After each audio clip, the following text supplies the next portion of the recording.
उन्हें अभी लग रहा है कि मॉनसून सेशन इन गवर्नेंस है, अभी चल रहा है, तो इस सेशन में अगर इसकी बातचीत हो जाए उसके चांसेस मुझे नहीं दिख रहे। जब हम इक्वालिटी और फेयरनेस की बात करते हैं एजुकेशन में खास करके, क्योंकि विद्या, शिक्षा और एजुकेशन ही एक ऐसी चीज है जो आपको नीचे से स्तर से उठकर सक्षम बनाने में आपको बहुत ज्यादा हेल्प करती है। जी बिल्कुल। सभी दर्शकों को वेरी गुड इवनिंग, नमस्कार। देखिए, सबसे बहुत अच्छी चीज़ आपने खुशबू जी, ये जो मुद्दा है वो आपने उठाया कि किस लेवल तक ये जो आरक्षण है वो फॉलो करना चाहिए। क्या पीढ़ी दर पीढ़ी इसे चलना चाहिए? जब एक को लाभ मिल गया तो क्या इसे हमें आगे कंटिन्यू करना चाहिए या नहीं करना चाहिए? देखिए, सबसे पहले मैं बहुत खुश हूँ और मैं थैंक यू बोलना चाहती हूँ आपके इस मंच को कि आपने मुझे मौका दिया इस विषय पर बात करने का, क्योंकि मैं भी उसी जनरेशन से आती हूँ, मैं भी उसी यूथ से जुड़ी हुई हूँ जो आज इस मुद्दे पर अपनी आवाज़ जो है वो बुलंद कर रहा है और वो उठा रहा है, और एक बहुत ही वाजिब मुद्दा जो है वो बनता है। लेकिन यहाँ पर एक चीज समझना बहुत इंपॉर्टेंट है। आरक्षण जैसी जो प्रथा है या रिजर्वेशन की जब हम बात करते हैं, it is a very deeply seated and rooted, हम कह सकते हैं, इशू इन आवर कंट्री। ऐसा नहीं है कि अभी 15 साल पहले, 20 साल पहले ही आरक्षण की जो प्रथा है वो एकदम से शुरू की गई है। जैसे बाबा साहब अम्बेडकर जी ने पहली बार साउथ बारो कमेटी में 1990 में इसका जो जिक्र था वो किया था, जब उन्होंने अनटचेबल्स के लिए बात की थी कि एक सेपरेट इलेक्टोरेट जो है वो उनके लिए बनना चाहिए। उसके बाद में 1950 में जब हमारा कॉन्स्टिट्यूशन जो है उसका गठन हुआ, तो उसके बाद ये चीज़ जो है वो वहाँ पे कम्प्लीटली इम्प्लीमेंट कर दी गई। 2002 में, 1979 में स्पेशली जब मंडल कमीशन आया तो वहाँ पे ओबीसीज के लिए 27% आरक्षण जो है वो किया गया। अब देखिए, यहाँ पे काफ़ी सारे मुद्दे हैं जो बहुत इंपॉर्टेंट हो जाते हैं जब हम आरक्षण जैसी चीज़ की बात करते हैं। जब तक इसका जो लाभ है वो हमें मिलता है तो कोई भी चीज़ हमें पसंद आती है। जिस दिन उसका लाभ हमें मिलना पसंद हो जाता है तो हम किसी भी सरकार के विपरीत हो जाते हैं या हम किसी भी सिचुएशन के विपरीत हो जाते हैं। तो ऐसा नहीं है कि ये कोई ऐसी चीज है जो आज से हमारे कंट्री में आई है या नया कोई लॉ जो है वो लागू किया गया है इसके अगेंस्ट, और इसकी वजह से एक बहुत ही वाजिब मांग जो है वो बच्चों की है। देखिए, जब हम इक्वालिटी और फेयरनेस की बात करते हैं एजुकेशन में खास करके, क्योंकि विद्या, शिक्षा और एजुकेशन ही एक ऐसी चीज है जो आपको नीचे से स्तर से उठकर सक्षम बनाने में आपको बहुत ज्यादा हेल्प करती है। तो इस बेसिस पे कंप्लीटली जब तक बच्चा जो मेहनत करके अपनी खुद की कैपेबिलिटी पे, अपनी मेरिट के तौर पर अगर एजुकेशन व्यवस्था में आगे बढ़ता है और खुद को सक्षम बना पाता है और सक्सीड कर पाता है, ये हमारे देश के युवाओं के लिए, आने वाली जनरेशंस के लिए जो है एक बहुत ही चेंजिंग इम्पैक्ट हो सकता है।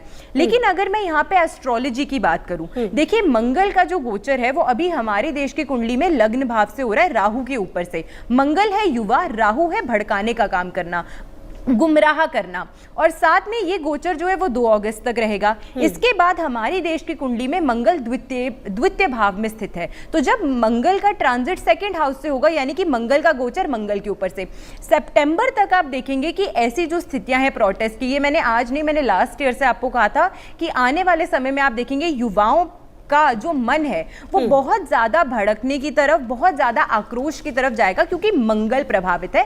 मंगल युवा का कारक ग्रह माना गया है। अब बात ये आती है कि ये इंप्लीमेंट होगा या नहीं होगा। शनि रेट्रो हो गए हैं 26 जुलाई से।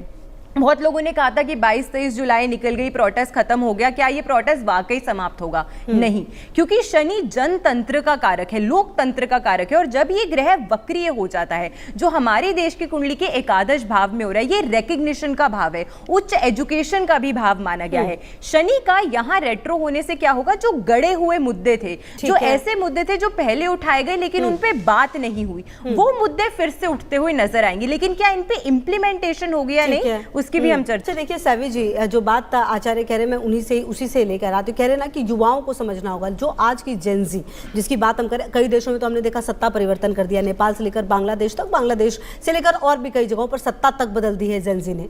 यहाँ पर भी अगर कहा जाए तो अपने प्रदर्शन किया उन्होंने, उस प्रदर्शन का उन्होंने जो भी चले, फाइनली धर्मेंद्र प्रधान का उन्होंने इस्तीफा भी ले लिया, इसको वो अपनी विजय मानते हैं, ठीक है।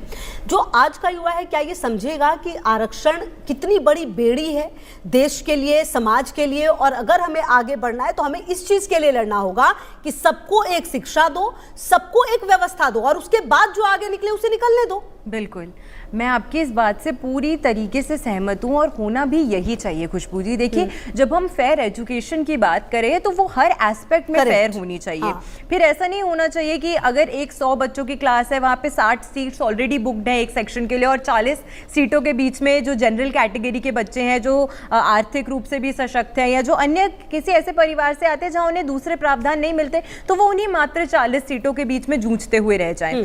तो ये बहुत सही चीज़ है और ये ऐसा ही होना चाहिए। लेकिन कहीं ना कहीं जो मुझे लगता है हमारे देश में भी एक कमी है या एक जागरूकता की कमी है, वो इस चीज़ की है कि हम अपने इतने बड़े भारत जैसे देश को, जो कि कल्चरली, जो कि ज्योग्राफिकली इतना डाइवर्स है, हम उन्हें ऐसे देशों के साथ उसकी तुलना या कंपैरिजन करते हैं जहाँ पे ना इतनी संख्या है लोगों की, जहाँ ना इतनी फैसिलिटीज़ हैं, ना वहाँ पे लोगों के बीच में अगर आप देखते हैं तो इतने ज़्यादा हम रिलीजियसली इतनी डाइवर्स नहीं है वो कंट्रीज़, इतनी ज़्यादा वहाँ पर भेदभाव या अलग अलग बहुत सारी ऐसी चीज़ें हैं जो एक कंट्री को, हमारे भारत जैसे देश को दूसरे देशों से अलग करती है। इसलिए भारत जैसे देश को डायनामिकली अगर आप समझते हैं या स्टडी करते हैं तो बहुत सारे एस्पेक्ट्स ऐसे होते हैं जहाँ पे आपको एज एन इंडिविजुअल भी समझना चाहिए कि कोई भी सरकार क्यों ना हो, चाहे मैं कह रही हूँ पक्ष में हो या विपक्ष में हो, किसी भी सरकार के लिए कोई भी एक मुद्दे को डेफिनेटली पूरी तरीके से रूट कॉज से हटा देने के लिए वहां लोगों का समर्थन बहुत इंपॉर्टेंट है। वही बात हुई ना कि जब तक हमें खुशी मिल रही है, हमारी सुविधा है, तो ये सरकार अच्छी है, जिस दिन हमारी सुविधा नहीं हुई तो दूसरी सरकार अच्छी हो जाएगी।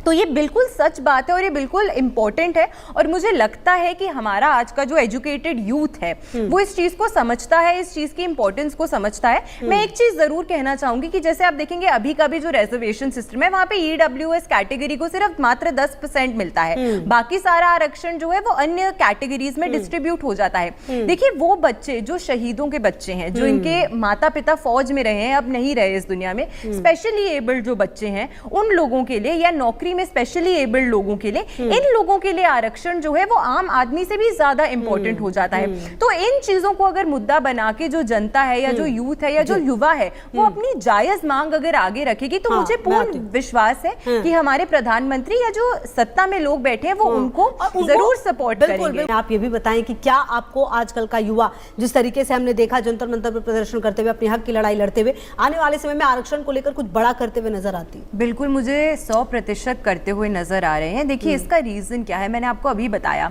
मंगल पर, राहु पर से मंगल का गोचर, फिर डबल मंगल का ट्रांजिट, और ये युवा का कारक माना गया है। मंगल की महादशा से भारत अभी गुजर रहा है।